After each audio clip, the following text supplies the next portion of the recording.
Hallelujah. जय मसीह की आप सभी को एक बार फिर से आज की इस क्लास में हम आगे बढ़ेंगे और इस वक्त हम प्रकाशित वाक्य किताब उसका पहला अध्याय 8वां और 9वां वचन और आगे भी हम आज बढ़ सकते हैं या उतने में ही रुक सकते हैं। लेकिन आज जो हम मुख्य विषय में कुछ दिनों में हम बात करेंगे जो कि यूहन्ना का प्रकाशित वाक्य एक अध्याय उसका 9 से लेकर के 20वें वचन तक हम यूहन्ना को मसीह का दर्शन देखने वाले हैं। जिनके पास में हेडिंग बाइबल है उनको पता है कि ये हेडिंग उनमें दिया हुआ है, यूहन्ना को मसीह का दर्शन। पार्ट 1 आज हम देखने वाले हैं, भागे आज हम देखने वाले हैं। वो एक अध्याय 8 से 9 के बीच में पाया जाता है। उन वचनों को हम देखेंगे कि कैसे यूहन्ना को दर्शन मिला और कैसे उसने प्रस्तुत किया। हालेलुया।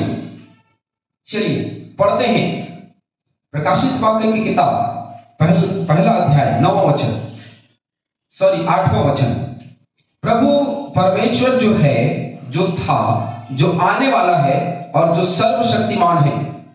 देखिए मैंने पहले कहा है कि जो है, जो था, जो आने वाला है और वो जो सर्वशक्तिमान है, यह कहता है मैं ही अल्फा और क्या हूं, ओमेगा। यही अल्फा और ओमेगा है। तो जो था अर्थात यीशु मसीह जिसको मैंने बताया, जो आने वाला है वो सर्वशक्तिमान यहोवा, यह कहता है मैं ही अल्फा और ओमेगा हूं। तो इसके विषय में हम ध्यान देंगे क्योंकि ऊपर के जो वर्ड दिए हुए हैं उसमें स्पष्ट प्रभु यीशु मसीह का वर्णन है। इतना तो हमको भी पता है क्योंकि जो था, जो आने वाला है, जो सर्वशक्तिमान है वो केवल प्रभु यीशु मसीह है। हालेलुया। यह भविष्यवाणी बार बार दोहराई गई है। जो आने वाला है, जो था, जो आने वाला है, जो आने वाला है और जो सर्वशक्तिमान है, जो सर्वशक्तिशाली है, ये बार बार प्रकाशित वाक्य में दोहराई गई है, दोहराया हुआ वर्ड है। कई बार हम इसको सुनेंगे। यह महत्वपूर्ण और ध्यान देने योग्य बात है जिनका होना निश्चित है। ये एक हाइलाइटर समझ सकते हैं आप, ये एक हाईलाइट करने वाली चीज है कि जो था, जो है, जो आने वाला है वो प्रभु यीशु मसीह। उसके विषय में बार बार इस प्रकाशित वाक्य में दोहराया गया है। कई बार इसको दोहराव, हम इसका दोहराव देखेंगे और उसको हम पढ़ेंगे। अल्फा और ओमेगा, एक नजरिए से इसको देखा जाए तो आदि और अंत भी कहा जाता है। क्या अल्फा ओमेगा?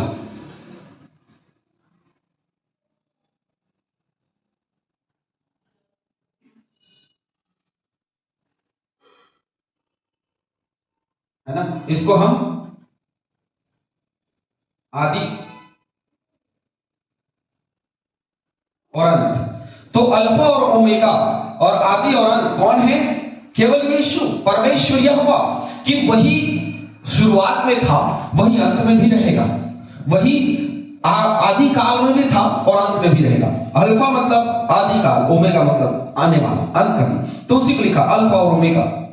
यह ग्रीक भाषा का शब्द है जिसको प्रथम और अंतिम कहते हैं। ये ग्रीक भाषा का है, अल्फा प्रथम, ओमेगा अंतिम। इसीलिए आदि काल और अनंत काल, ये दोनों चीजों को लिया गया है। तो परमेश्वर यहोवा आदि में भी था, आदि में भी था और अंत में भी है।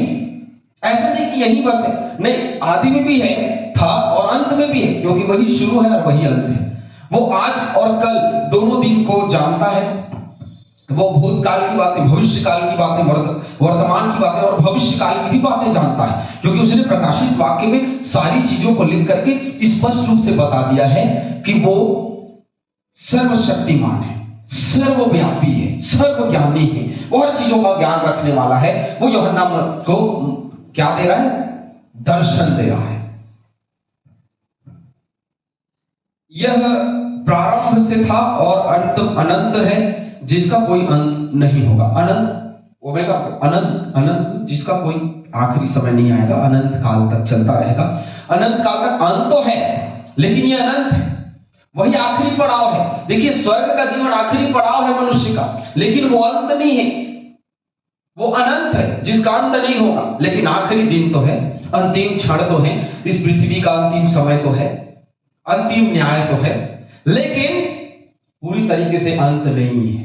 मैंने कहा मसीही लोग पूरी तरीके से नष्ट होते हुए दिखाई देंगे, लेकिन ऐसा नहीं होगा, क्योंकि ये मसीहियों का अंत नहीं होगा, ये पूरे दुनिया का अंत होगा और अनंत काल का दंड और अनंत काल का जीवन भी होगा।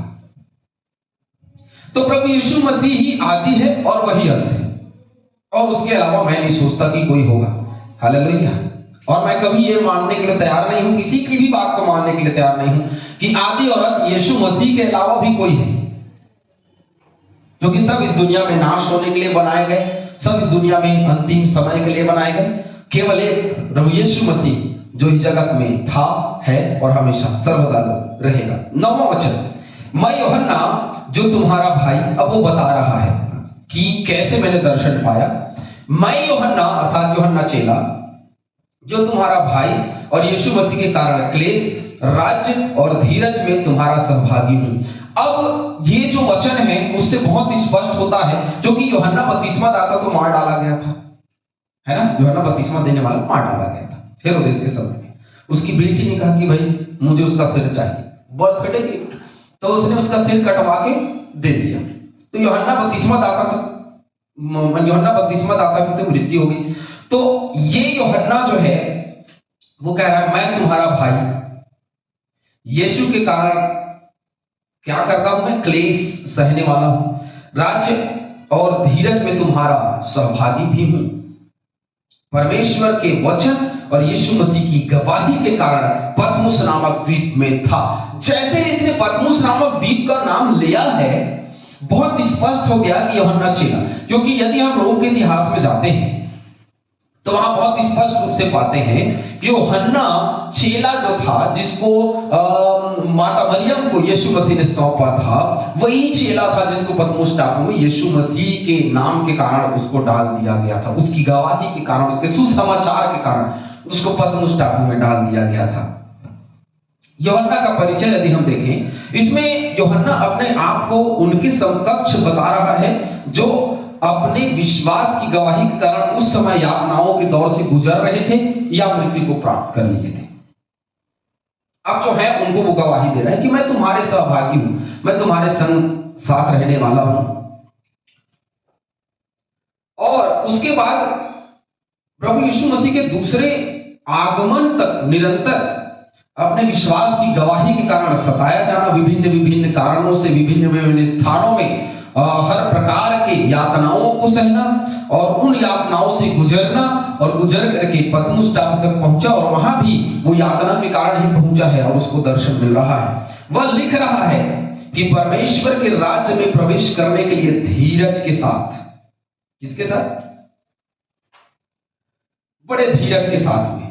अब कोई व्यक्ति जो है ये सोचता है कि नहीं मैं बहुत उतावला हो जाऊं और बहुत जल्दी, कई लोग उतावला करते हैं, ये धीरज की बात आ रही है तो मैं आपको बता रहा हूं। यूहन्ना का जो धीरज है वो बड़ा ही अद्भुत है। क्यों अद्भुत है? क्योंकि सारे चेले जो है वो चले गए, लेकिन यूहन्ना चेला यीशु मसीह के क्रूस के सामने खड़ा है, उसकी मां के साथ खड़ा है और उसको निहार रहा है, उसको देख रहा है। कितना धीरज हो सकता है कि कोई अपने यीशु को टंगा हुआ देखे और देख करके बिल्कुल वही है। हो सकता है कोई उसको पहचानता, उसको भी कोई क्रूस पे चढ़ा देता, उसको किसी बात की परवाह नहीं है, लेकिन उसको धीरज है और बड़े धीरज के साथ में वो यीशु मसीह की ओर देख रहा है कि वो मुझसे कुछ तो कहेगा। उसने, यीशु मसीह ने उससे कहा, देख ये तेरी माता है। उसने एक कार्यभार यूहन्ना को सौंपा। तो आज यदि हम अंत तक धीरज धरे रहेंगे तो कार्यभार परमेश्वर हमको सौंपेगा। लेकिन आज हो क्या रहा है, क्योंकि हम कलीसिया की वजह से शिक्षा कर रहे हैं, आज हो क्या रहा है पता?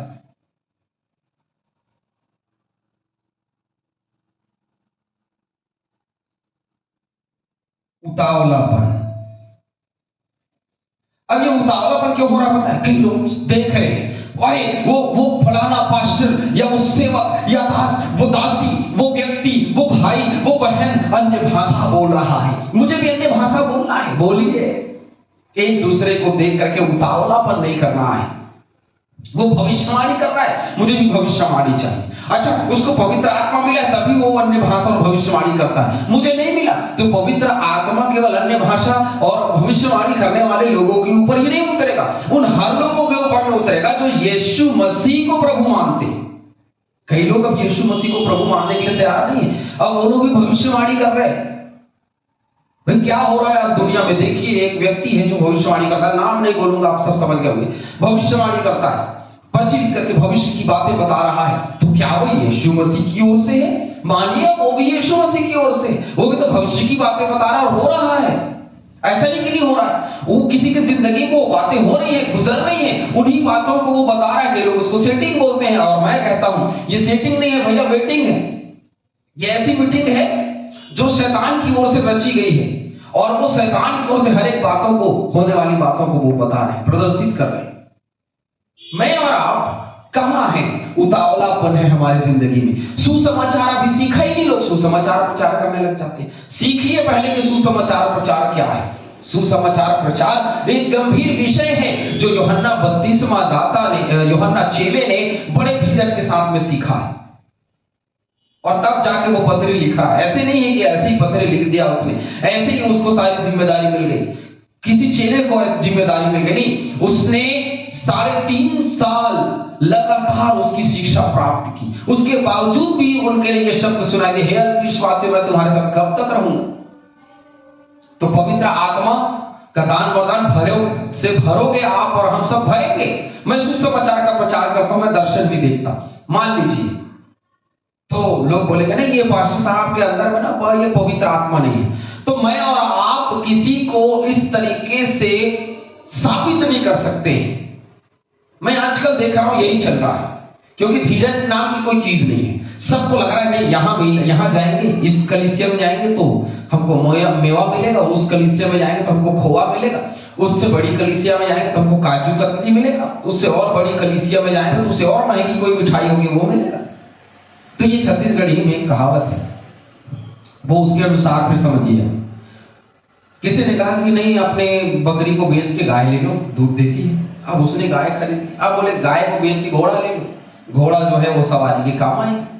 अब घोड़ा को बेच के काम करो, ऊंट ले लो, जो कि वो ऊंचा रहता है, दूर से दिखाई देगा सब कुछ, है ना। तो किसी को बेच के लोगे तो बढ़ नहीं सकती, जो है उसी में आपको धीरज धरना है। तो यूहन्ना उसी में धीरज धरे रहा, और उसने कहा कि मैं संगी दास हूं, तुम्हारे साथ हूं, मैं वही हूं, मैं कोई दूसरा नहीं। अब पतमुस टापू के विषय में थोड़ा सा देख लेंगे। तो ये एशिया माइनर के भूमध्य सागर के समुद्र तट से 50 मील दूर यह द्वीप स्थित था।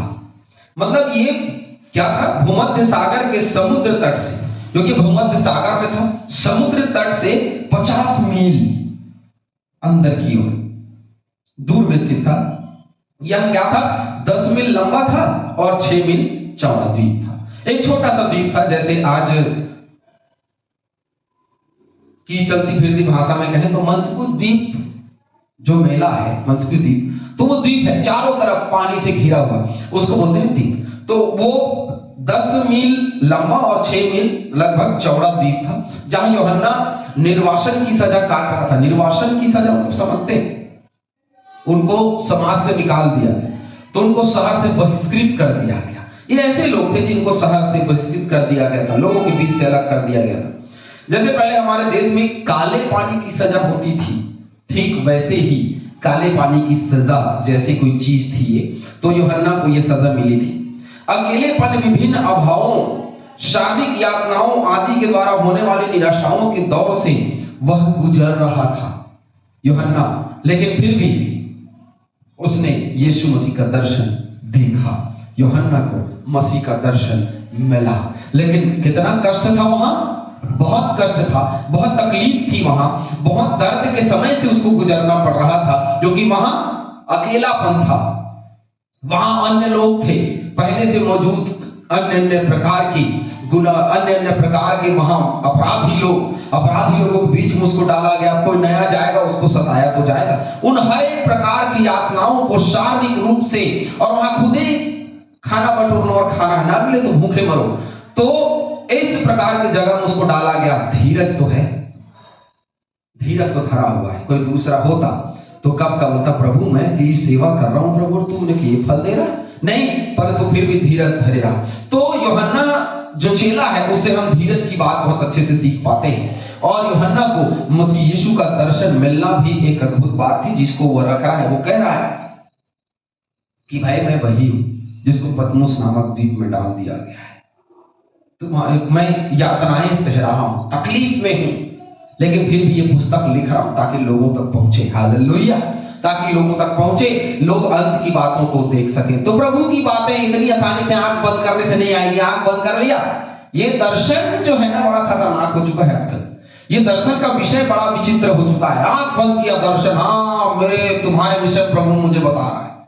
हे झूठे लोगों, समझ जाओ, और ऐसे झूठ को सत्य मानने वाले लोग समझ जाओ, क्योंकि ऐसा कुछ चीज होता नहीं।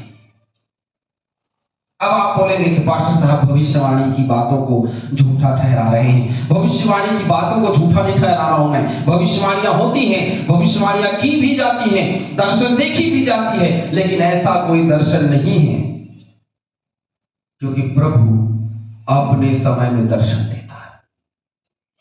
यूहन्ना को अपने समय में दर्शन मिला जब वो पतमुस टापू में गया। वो चाहता तो उससे पहले दर्शन दे सकता था, पतमुस टापू ले जाने की क्या जरूरत थी। एक समय, एक निश्चित स्थान होता है किसी दर्शन का, निंद्रा का समय होता है दर्शन का। अब आंख बंद, किसी को मैंने तो नहीं देख, मैंने पूरे बाइबल में किसी को ऐसे नहीं सुना कि कोई ऐसे आंख बंद किया, दुआ की और उसको दर्शन मिल गया। या तो किसी को आंख खोले हुए दर्शन हो रहा है। अब्राहम के घर में 3 दूत आए, दर्शन मिल। मूसा को आंख खोले हुए दर्शन मिल रहा है। परमेश्वर की पीठ को उसने देखा। क्यों देखा? क्योंकि उसको दर्शन मिल रहा है। आज दर्शन की बात यदि बाइबल में आती है तो कहीं भी मैंने ये देखा कि आंख बंद किया, प्रभु से प्रार्थना किया, दर्शन दे प्रभु, और दर्शन दे दिया। बिल्कुल भी नहीं। उसका समय वो तय करता है, मैं और आप तय नहीं कर सकते। और जो अपना समय तय करके दर्शन देखते हैं 100% वो झूठे हैं। नहीं तो मेरे बारे में दर्शन देख के बताइए। मैं चैलेंज करता हूं ऐसे लोगों को कि मेरे बारे में आप दर्शन देख के बताइए, क्योंकि प्रकाशित वाक्य में कहीं भी ऐसे दर्शन की बात नहीं लिखी है। मेरे पूरे बाइबल में कहीं भी ऐसे दर्शन की बात नहीं लिखी है कि कोई आंख बंद करे और दर्शन देख ले। जितने लोग आंख बंद करते और दर्शन देखते हैं, क्योंकि वो अपने समय में दर्शन देता है। मेरे लिए वो दर्शन किसी और के लिए भी हो सकता है। जो मुझसे प्रार्थना कराने आए हैं वो उसके लिए बस दर्शन नहीं है, किसी और के लिए भी दर्शन हो सकता है। हम क्या करते हैं, कोई हमारे पास आया प्रार्थना कराने, हमने दर्शन देखा, हमने दर्शन देखा और हम बातें बताने लगते हैं। तो मैं बता दूं, सावधान रहो, संभल जाओ, सुधर जाओ कि दर्शन जैसी कोई चीज यदि है तो वो अपने समय में है। मैं तय नहीं करूंगा कि प्रभु मुझे दर्शन देगा, या कोई व्यक्ति तय नहीं कर सकता कि प्रभु उसे दर्शन देगा। वो एक समय निर्धारित करता है, एक स्थान निर्धारित करता है, एक जगह निर्धारित करता है, एक काल निर्धारित करता है और वो दर्शन देता है। हालेलुया। दर्शन जैसी कोई चीज मजाक नहीं है। दर्शन किसी को मिलना मजाक नहीं है। दर्शन मिलेगा, लेकिन बड़े अद्भुत तरीके से मिलेगा। कोई किसी को पवित्र आत्मा ट्रांसफर नहीं कर सकता, दे नहीं सकता। कोई किसी के अंदर में सामर्थ्य नहीं भर सकता। कोई किसी को भविष्यवाणी करने की शक्ति और सामर्थ्य नहीं दे सकता, क्योंकि ये काम परमेश्वर का है। और मैं और आप लगे कॉमन सेंस नहीं लगा पा रहे हैं। मतलब अपना समझ, अपनी जो समझ होती है ना, जो बुद्धि परमेश्वर ने हमको दी स्वतंत्र इच्छा से, वो बुद्धि नहीं लगा पा रहे। आज भी हम अंधविश्वास में बंधे हुए हैं। आज कितने मसीही, कितने विश्वासी लोग हैं जो आज अंधविश्वास में बंधे हुए हैं। अपना समय वो जानता है और मैं उसको अपने समय में नहीं बांध सकता। मुझे उसके समय में बंधना है। मुझे वो दर्शन देता है। मैं उसको ये नहीं बोलता कि तू मुझे दर्शन दे, मैं उसको आज्ञा नहीं दे सकता कि तू मुझे दर्शन दे। वो जब चाहेगा दर्शन देगा। और पूरी बाइबल में अद्भुत तरीके से दर्शन हुआ है। आंख बंद करके तुरंत दर्शन देखने वाला चीज मैं कभी नहीं मान सकता कि वो सच है, क्योंकि ऐसा पूरे बाइबल में कहीं नहीं हुआ। नहीं तो हमसे बड़े बड़े दर्शन शास्त्री, पौलुस, पतरस, यूहन्ना, ये जिसने प्रकाशित वाक्य लिखा, जिसने जिसने यीशु मसीह का दर्शन पाया, उसने स्पष्ट रूप से कहा यूहन्ना को मुझे मसीह यीशु का दर्शन मिला। ये कह सकता है क्योंकि इसने भविष्य की बातें बताई और आज वो सारी चीजें हो रही हैं। जो इसने पुस्तक में लिखे हैं ना, वो बातें हो रही हैं, बिल्कुल झूठ नहीं है। ये होता है दर्शन मेरे फायदे के लिए नहीं, किसी के फायदे के लिए होगा। हर बात, ये दर्शन देखने वाले हर बात को दूसरे के फायदे के लिए बताते हैं, लेकिन दूसरे का नुकसान भी तो हो सकता है, क्योंकि मनुष्य के जीवन में उतार चढ़ाव होगा। सभी चीज अच्छा तो नहीं हो सकता ना, कुछ बुरा भी होगा। भाई 2 दिन बाद तुम्हारा एक्सीडेंट होगा, ये क्यों नहीं बोलते? और सही में हो जाता है। बोले तुम्हारा सब अच्छा होगा, पता चला दूसरे दिन एक्सीडेंट होके वो बेड में पड़ा हुआ है। मैंने ऐसे दर्शन शास्त्रियों को देखा। इसलिए मैं ऑनलाइन पूरे लोगों को बोल सकता हूं कि दर्शन वही जो सच में पूरा। मेरे लिए किसी ने दर्शन देखा कि आपका जो विवाह है वो इस व्यक्ति से होने जा रहा है। हाँ, तो किसी और से हो गया। तो इस प्रकार से दर्शन देखने वाले लोग हैं। अब किसी और से हो गया, मैं अभी तक यही सोच रहा हूं कि भाई ये कहीं दूसरी तो नहीं है। पता चला दूसरी के चक्कर में तलाक हो गया, है ना? तो जो है उसे अपनाओ, क्योंकि प्रभु ही है जो सब कुछ कर सकता है। किसी के घर के विषय में दर्शन देखा, तुम्हारे घर में दुष्ट आत्मा है, तुम्हारे घर में दुष्ट आत्मा है, उनका घर ही टूट गया। अपने सास ससुर को छोड़ के लोग अलग चले गए। अब माता पिता को, सास ससुर को छोड़ के अलग चले गए, माँ बाप को अलग छोड़ के चले गए। पता चला कि उन दोनों के बीच में अनबन हो गई और वो लोग भी एक दूसरे को छोड़ के अलग चले गए। तो इस प्रकार से घटनाएं जो है वो घटती हैं। देखिए, मैं और आप सोचते हैं कि ये सामने वाला सही दर्शन देखा है, लेकिन वो सामने वाला आपके जीवन में शैतान डाल रहा है, हमारे मन में शैतान डाल रहा है। दर्शन वही जो पूरा हो, जो प्रकाशित वाक्य में लिखी एक एक बातें जो सत्य हुई। दर्शन के पीछे मत भागिए, वचन के पीछे भागिए। वचन के पीछे भागेंगे तो आपको आपकी बातें स्पष्ट रूप से समझ में आएगी कि मेरे भविष्य में क्या होने वाला है। Hallelujah, hallelujah. तो प्रभु आप सभी को बहुत ऐसे आशीष दे, क्योंकि प्रकाशित वाक्य में है तो दर्शन की बातें होती रहेंगी। ये बहुत छोटी सी बात है, और भी दर्शन की बातें अन्य अन्य प्रकार से होती चली जाएंगी। आप चिंता ना करें। बहुत सारे दर्शन की बातें जो आज लोग रूढ़िवादिता के रूप में, लोग ना जाने और किन किन तरीके से आज सबके जीवन में भर रहे हैं, सबके जीवन में भर रहे हैं। लोड बढ़ता चला जा रहा है, इसलिए संभल जाइए। किसी को ये बोलने से कि मेरे लिए दर्शन देखिए, ये बोलने से संभल जाइए। मेरे लिए वचन निकाल, ये बोलने से संभल जाइए, क्योंकि ये समय आपके विपरीत भी हो सकता है। ये शैतान आपको अपने लिए इस्तेमाल कर सकता है। तो आप समझिए, प्रभु में बने रहिए। प्रभु आप सभी को आशीष दे। जो यूहन्ना को दर्शन मिला वो पूरा हुआ। क्या जो मुझे दर्शन मिल रहा है आप लोगों के लिए, क्या वो पूरा हो रहा है? यदि नहीं हो रहा है तो संभल जाइए, मैं झूठा भी हो सकता हूं। हालेलुया, आमीन। प्रभु आप सभी को बहुत आशीष।